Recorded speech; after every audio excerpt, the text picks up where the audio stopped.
When we consider the origins of Black Christianity in America, I am equally determined to tell the truth about what we learn from stories like that of David George. Yes, he was a Black man determined to be free. But he did not negotiate his fugitive existence on his own. He worked with white, Black, and Native people to get away from the oppression he had been born into. And when he heard the good news of the gospel and became a preacher himself, he was not building up a Black church. He was demonstrating the potential of a freedom church to interrupt the lies of slaveholder religion.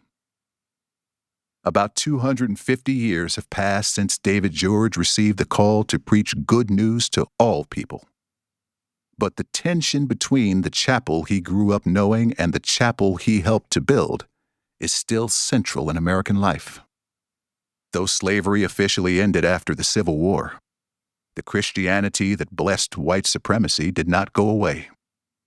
It doubled down on the lost cause, endorsed racial terrorism during the Redemption era, blessed the leaders of Jim Crow, and continues to endorse racist policies as traditional values under the guise of a religious right.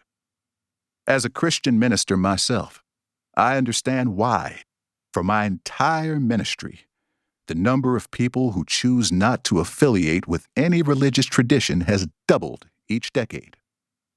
An increasingly diverse America is tired of the old slaveholder religion. But this is why the Freedom Church that David George joined in the late 1760s is so important. We who speak out in public life to insist that God cares about love, justice, and mercy, and to call people of faith to stand with the poor, the uninsured, the undocumented, and the incarcerated, are often accused of preaching something new. But those who claim traditional values to defend unjust policies do not represent the tradition of David George, George Liele, and Brother Palmer. They do not represent the Black, white, and Tuscaroran people of Free Union, North Carolina, who taught my people for generations that there is no way to worship Jesus without being concerned about justice in the world. The United States has a moral tradition deeply rooted in the faith of a freedom church that has inspired movements for abolition, labor rights, women's rights, civil rights, and environmental justice.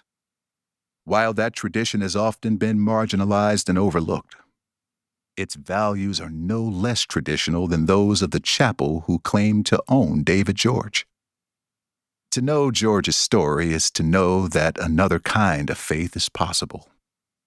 As James Baldwin said, "We made the world we are living in, and we have to make it over again. But we don't have to make it from scratch. We can build on the faith of people like David George to become the nation we have never yet been."